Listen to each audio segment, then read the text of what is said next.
Hi hello friends, welcome to Anjani world. Aditya మనసంతా మధు చుట్టే తిరుగుతూ ఉంది. మధు ముందు రోజు రాత్రి టాప్ మాత్రమే వేసుకొని, నడుముకు టవల్ చుట్టుకొని, మోకాల నుంచి పాదాల వరకు ఏమీ లేకుండా ఆదిత్య ఫోటో ముందర నిలబడి ఆదిత్యతో మాట్లాడిన మాటలే ఆదిత్యకి గుర్తుకు రావడంతో ఆదిత్య పెదవులపై చిన్న నవ్వు చేరింది. ఆదిత్య నవ్వును చూసి శిరీష తనకు కనపడకుండా దొంగచాటుగా ఆదిత్య ముసిముసి నవ్వులు నవ్వుకుంటున్నాడని భ్రమపడుతుంది. ఆదిత్య మనసులో మధు వెస్ట్రన్ డ్రెస్సులు వేస్తే ఎలా ఉంటుందో ఊహించుకుంటున్నాడు. మధు నేను కలిసి అవుట్ ఆఫ్ స్టేషన్ వెళ్ళినప్పుడు మధు చేత ఖచ్చితంగా వెస్ట్రన్ డ్రెస్సులు వేయించి మధుని ఆ మోడ్రన్ డ్రెస్సులలో తన భార్యను తనివి తీరా చూసుకోవాలని తన మనసులో అనుకుంటాడు ఆదిత్య. మధుతో తన ఫ్యూచర్ ఎంత కలర్ఫుల్గా ఉంటుందో ఊహించుకుంటూ నవ్వుకుంటున్నాడు ఆదిత్య. అలా ఆదిత్య విజయ్ ఇద్దరు తమ ఎక్సర్సైజులను కంప్లీట్ చేసుకుంటారు. ఆదిత్య విజయ్ ఇద్దరు బయటకు వెళ్తుండగా శిరీష వాళ్లకు ఎదురుపడి ఆదిత్య వైపు చూస్తూ గుడ్ మార్నింగ్ ఏవి అని నవ్వుతూ పలకరించింది. నువ్వు నన్ను చూశావని నాకు తెలుసు ఏవి, నీ చూపులు నా గుండెలకు తాకాయి అని అంటుంది శిరీష. ఆదిత్య చిన్నగా నవ్వుతూ నాకు నిన్ను చూడాల్సిన అవసరం లేదు, నీలాంటి వాళ్లను నా దరిదాపుల్లో కూడా నేను రానివ్వను, అయినా ఇక్కడ ఉన్న ప్రతి ఒక్కరి చూపు నీ మీదే ఉంది, ఇందులో ఎవరి చూపులు నీ గుండెలను తాకాయో ముందు అది తెలుసుకో, నీ వయ్యారాలు ఇక్కడ ఉన్న వారిలో నీకు నచ్చిన వారికి చూపించుకో, నీ అందాలు వాళ్లకు నచ్చితే నీ తీపి కబుర్లను వాళ్ళకి చెప్పుకో, నా జోలికి రావద్దు, నీకు మళ్ళీ మళ్ళీ చెప్తున్నాను, నా వెనకాలే తిరుగుతూ నీ టైం వేస్ట్ చేసుకోవద్దు, నా సహనాన్ని పరీక్షించవద్దు అని చెప్పి ఆదిత్య అక్కడి నుండి వెళ్ళిపోతుండగా శిరీష ఆదిత్యకు అడ్డుగా నిలబడి నేను నీకోసమే ఇక్కడికి వచ్చాను ఆదిత్య, ప్లీజ్ ఆదిత్య ఒక్కసారి నా వైపు చూడు, నా అందాల వైపు చూడు, miss India body shape measurements నా బాడీ షేప్ మెజర్మెంట్స్ ఒకటే తెలుసా, అంతటి పర్ఫెక్ట్ అందం నాది, నా వెంట చాలా మంది కుక్కలా పడుతున్నా వాళ్ళని వద్దనుకొని నువ్వే కావాలని నేను నీ వెంట పడుతున్నాను అని అంటూ ఆదిత్యని టచ్ చేయబోతుంది శిరీష. వెంటనే ఆదిత్య ఒక అడుగు పక్కకు వేసి కోపంగా శిరీష వైపు చూస్తూ don't dare to touch me, ఒక్కసారి నీకు చెప్తే అర్థం కాదా, అయినా వీధిలో తిరిగే పిచ్చి కుక్కల వైపు నేను చూడను, వాటికి అంతగా వాల్యూ ఇవ్వను, ఇంకొకసారి నా దారికి అడ్డు వచ్చి నిలబడినావంటే మాత్రం ఇక నేను ఊరుకోను అని గట్టిగా చెప్పి ఆదిత్య అక్కడి నుండి వెళ్ళిపోతాడు. శిరీష కోపంగా ఆదిత్య వైపు విజయ్ వైపు చూస్తూ అలా అక్కడే నిలబడిపోయి ఉంటుంది. ఇక్కడ ఊరిలో మధు తన గదిలో స్నానానికి వెళ్తుంది. మంగి ఇంటిని శుభ్రం చేస్తూ సంజని, లావణ్యని, వసుదని, మీనాక్షిని బెడ్రూంలోకి వెళ్ళి పడుకోమని చెప్పింది. సంజ తన గదిలోకి వెళ్ళిపోగా వసుధ మధు గదిలోకి వెళ్ళిపోతుంది. లావణ్య అటు పక్కనే ఉన్న సోఫాలో పడుకోగా మీనాక్షి నిద్రమత్తులో చూసుకోకుండా విక్రమ్ పక్కన పడుకుంటుంది. వెంటనే విక్రమ్కి మెలకువ వస్తుంది. మీనాక్షి నిద్రలో ఏయ్ వసుధ కదలకు అని విక్రమ్ చుట్టూ తన చేతుల్ని వేసి గట్టిగా పట్టుకుంటుంది మీనాక్షి. విక్రమ్కి ఏం మాట్లాడాలో అర్థం కాలేదు. మీనాక్షి వైపు అలా చూస్తూ ఉండిపోయాడు విక్రమ్. వెంటనే స్పృహలోకి వచ్చిన విక్రమ్ మీనాక్షిని నెమ్మదిగా పక్కకు జరిపి తాను పైకి లేవబోతుంటే మీనాక్షి గట్టిగా విక్రమ్ నడుము చుట్టూ చేతులను వేసి తన కుడికాలిని విక్రమ్ కాళ్ల మీద వేసి ఎక్కడికే నాకు చెప్పకుండా వెళ్తున్నావు, నేను నిద్ర లేచేంత వరకు నువ్వు నిద్ర లేవడానికి వీల్లేదు వసుదా అని అంటూ నోరు మూసుకుని నా పక్కనే పడుకోవే అని చెప్పింది మీనాక్షి. విక్రమ్కి ఏం మాట్లాడాలో అర్థం కాక అలా మౌనంగా ఉంటాడు. మీనాక్షి కళ్ళు మూసుకుని తన చేతిని విక్రమ్ ఛాతి మీదకు చేర్చింది. విక్రమ్ భయపడుతూ, దేవుడా, ఇదేంటి ఈ పిల్ల ఇలా చేతులు నా ఒంటి మీద వేసి ఎక్కడెక్కడో తడుముతోంది అని అనుకుంటూ మీనాక్షి వైపు చూశాడు.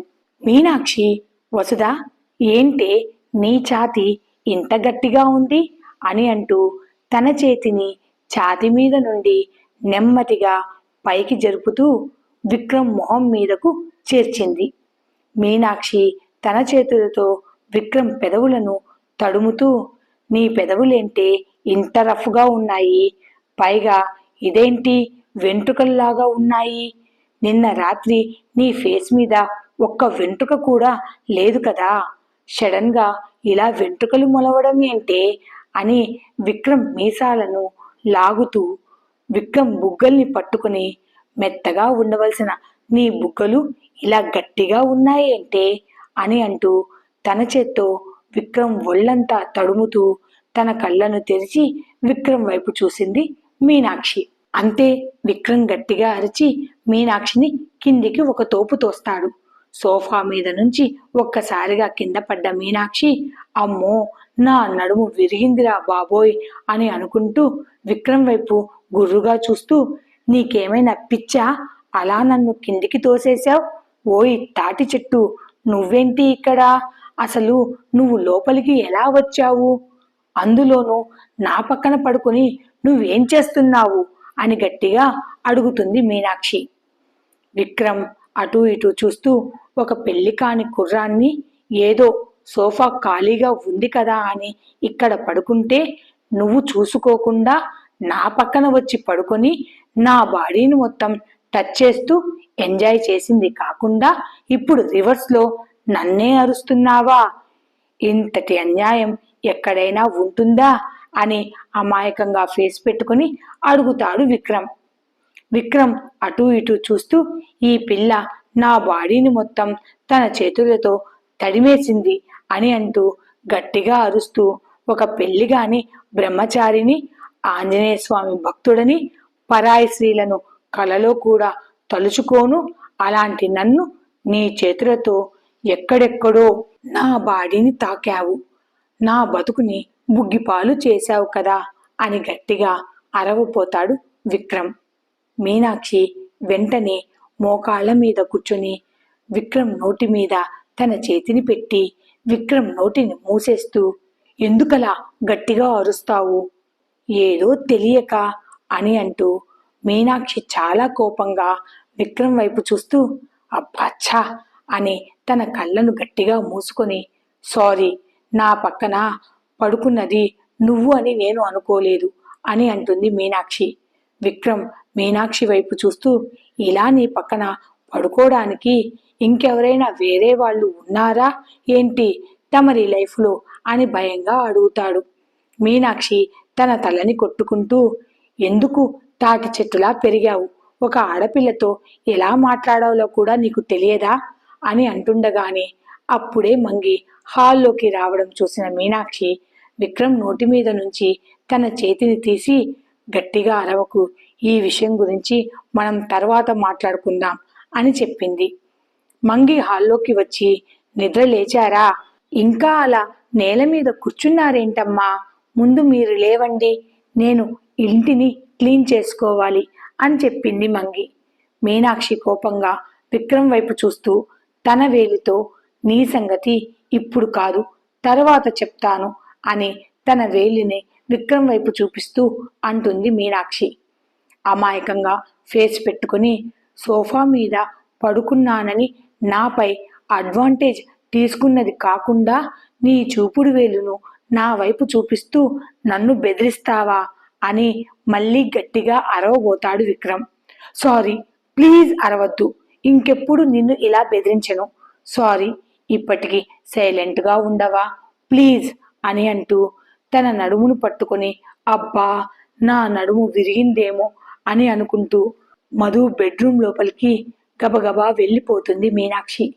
అమ్మో, దీని టచ్చింగ్కి నా బాడీలో కరెంటు పాస్ అయినట్లు ఉంది అని మీనాక్షి వైపు చూస్తూ చిన్నగా నవ్వుకుంటాడు విక్రమ్. మధు బెడ్రూమ్లో సోఫా మీద పడుకొని ఉన్న వసుధ వైపు చూసి, ఛీ, నేనే అనవసరంగా నువ్వు అనుకుని వాడి పక్కన పడుకున్నాను, వాడిని ముట్టుకున్నాను, వాడి బాడీ మొత్తం టచ్ చేశాను, చిచి అని అనుకుంటూ అమ్మో ఎవ్వరూ చూడలేదులే అని మళ్ళీ వెళ్ళి వసుధ పక్కన పడుకుంటుంది మీనాక్షి. మధు స్నానం చేసి తన బెడ్రూంలోకి వస్తుంది. అక్కడ సోఫా మీద వసుధ మీనాక్షి ఇద్దరు పడుకుని ఉండడం చూసింది మధు. తన చీరను కట్టుకోవడానికి అద్దం ముందుకు వెళ్ళి నిలబడి పక్కనే ఉన్న తన ఫోన్లో ఆదిత్య మెసేజ్ వైపు చూసింది. మెసేజ్ను చదువుతుంది మధు.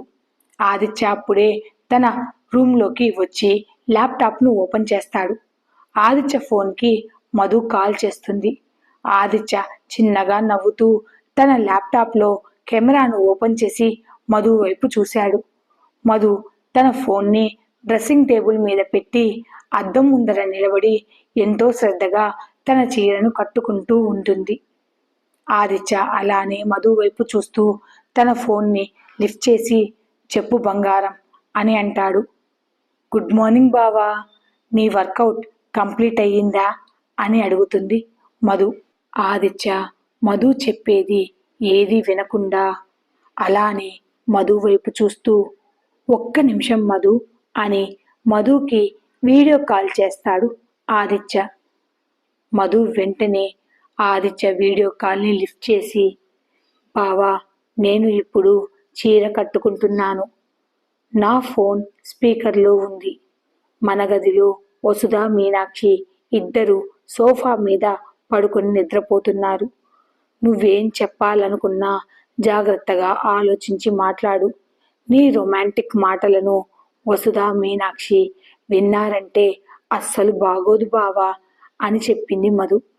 ఆదిత్య మధు వైపు చూస్తూ, ఏంటి మేడం, ఇంత పొద్దున్నే తమరు చీర కట్టుకుని మరి ఎక్కడికి వెళ్తున్నారో నేను తెలుసుకోవచ్చా అని అడుగుతాడు ఆదిత్య. మధు ఒక్కసారిగా ఆదిత్య వైపు చూసింది. ఒక్క నిమిషం బావా, నా చీరను మంచిగా కట్టుకోనివ్వు, నేను నీతో మాట్లాడతాను అని అంటుంది మధు. మధు తన చీరను నీట్గా కట్టుకుని అద్దంలో అటూ ఇటూ చూసుకుంటూ తన పొడవాటి జడను పైకి ముడిపెట్టింది మధు.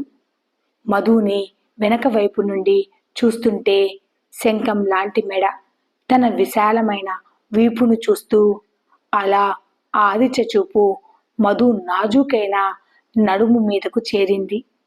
ఆ నడుము వంపుల్లో ఆ మడతలను చూస్తుంటే ఆదిత్యకు అంతటి ఏసీ రూంలో కూడా చెమటలు పడుతున్నాయి. మధు ముందుకు తిరిగి తన ఫోన్ని చేతిలోకి తీసుకొని, ఇప్పుడు చెప్పు బావా అని నవ్వుతూ అంటుంది. ఆదిత్య తన నొసలను చిట్లిస్తూ, నేను నీ దగ్గర ఉన్నప్పుడు మాత్రం ఆ నైట్ వేర్లను వేసుకుని నాకు కనపడతావు, ఇప్పుడెందుకే నువ్వు చీర కట్టావు అని అడుగుతాడు ఆదిత్య.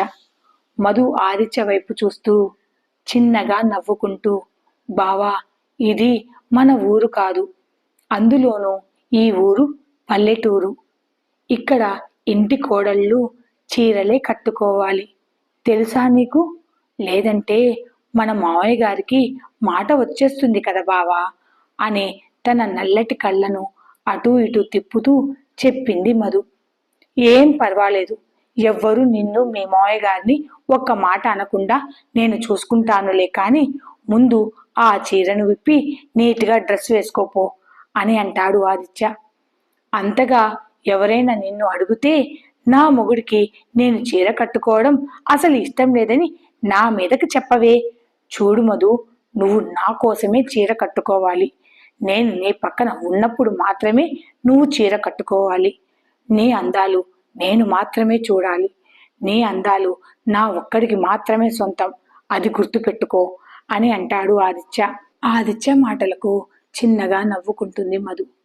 అయినా నువ్వు చీరను ఏ విధంగా కడతావో నాకు బాగా తెలుసు మధు. నీ నడుము భాగం బయటకు కనపడుతుంది. అందుకు నేను ఒప్పుకోను మధు. అందులోనూ నువ్వు చీరలో మరీ సెక్సీగా కనపడతావు. నేను నీ పక్కన ఉన్నప్పుడు నువ్వు చీరలే కడతావో డ్రెస్సులే వేస్తావో నీ ఇష్టమే. నేను నీ పక్కన లేనప్పుడు మాత్రం నువ్వు చూడీదారులు మాత్రమే వేసుకోవాలి అని గట్టిగా చెప్పాడు ఆదిత్య. ఇవన్నీ కాదు, నువ్వు ముందు ఆ చీరను తీసేసి డ్రెస్ వేసుకోపో అని చెప్పాడు ఆదిత్య. మధు చిన్నగా నవ్వుతూ, ఇక్కడ మిసెస్ ఆదిత్యవర్మని తప్పుగా చూసే ధైర్యం ఇక్కడ ఎవరికీ లేదులే బావా, నువ్వు కంగారు పడుకు అని అంటుంది మధు. అయినా నువ్వు చెప్పింది నేను వింటానులే బావా. నేను నువ్వు చెప్పినట్లుగానే ఈ చీరను తీసేసి డ్రెస్ వేసుకుంటానులే. నువ్వు నా పక్కన ఉన్నప్పుడే నీకు నచ్చినట్లుగానే నేను చీరను కడతానులే బావా, సరేనా అని నవ్వుతూ చెప్పింది మధు. సరేనని తన తలను ఊపుతాడు ఆదిత్య. మరో విషయం మధు, మన బెడ్రూంలోకి ఎవ్వరినీ రానివ్వద్దు. ముఖ్యంగా మన బెడ్ని ఎవ్వరూ ముట్టుకోవడానికి వీల్లేదు. మన బెడ్ మీద నువ్వు నేను మాత్రమే పడుకోవాలి. వేరే ఎవ్వరిని పడుకోనివ్వకు. అది మనిద్దరి బెడ్. నువ్వు నేను తప్ప ఆ బెడ్ మీద ఎవ్వరు ముట్టుకున్నా పడుకున్నా కానీ నాకు ఇష్టం లేదు. గుర్తుపెట్టుకో మధు అని చెప్పాడు ఆదిత్య. సరేనని తన తలని ఊపుతుంది మధు. సరే, నాకు ముఖ్యమైన వర్క్ ఉంది, అది కంప్లీట్ చేసుకొని నీతో మాట్లాడతాను అని చెప్పాడు ఆదిత్య. సరే బావా, బాయ్, టేక్ కేర్ బావా అని చెప్పి మధు ఫోన్ పెట్టేస్తుంది. మధు ఆదిత్య చెప్పినట్లే డ్రెస్ వేసుకుని మీనాక్షి వసుధని నిద్రలేపుతూ, త్వరగా లేచి ఫ్రెష్ అవ్వండి, మనకు చాలా పనులున్నాయి వసుధ అని వసుధని మీనాక్షిని నిద్రలేపడానికి ట్రై చేస్తుంది మధు. వసుధ మీనాక్షి బలవంతంగా నిద్రలేచి ఫ్రెష్ అయ్యి మధు మీనాక్షి వసుధ ముగ్గురు రాజాను కలవడానికి రామయ్య ఇంటికి బయలుదేరుతూ ఉండగానే విక్రమ్ వాళ్లకు ఎదురుపడి, ఇంత పొద్దున్నే ఎక్కడికి వెళ్తున్నారు మధు అని మధుని అడుగుతాడు విక్రమ్. నీకేమైనా కావాలంటే నాకు చెప్పండి, నేను తీసుకుని వస్తాను అని అంటాడు విక్రమ్. మీనాక్షి కోపంగా విక్రమ్ వైపు చూస్తూ, మా పనులను మేము చేసుకోవడం మాకు బాగా తెలుసు, మీ సహాయం మాకేం అవసరం లేదు. అయినా మీరు ఇక్కడికి వచ్చింది మా పెదనాన్నను పలకరించడానికి, మాకు హెల్ప్ చేయడానికి కాదు అని తన మూతిని తిప్పుకుంటూ విక్రమ్ వైపు కోపంగా చూస్తూ అంటుంది మీనాక్షి. ఈ స్టోరీ అప్డేట్ కనుక మీకు నచ్చితే please like, share and subscribe. Thanks for watching. కొంచెం సబ్స్క్రైబ్ చేసుకోండి ప్లీజ్.